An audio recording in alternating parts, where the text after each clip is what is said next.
por meio que a senhora dentro da governação, a senhora permitir que lo eliminar custos de advogado e trabalhar mais que departamento não jurídico de governo, entre outros DWZ.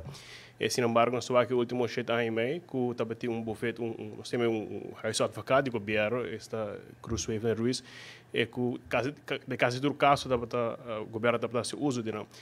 Quizás não tem bem de hand, mas é possível que para rundown quanto é que custa lantaruba e quizás que nós por parte nós usa departamento não legal?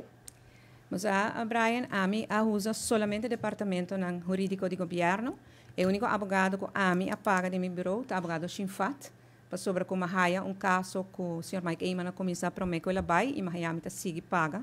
E o Sr. Shinfat faz um bom trabalho. Então, não se paga ele para o trabalho que ele faz. Então, meu bufete, meu bureau não faz uso de nenhum advogado exterior.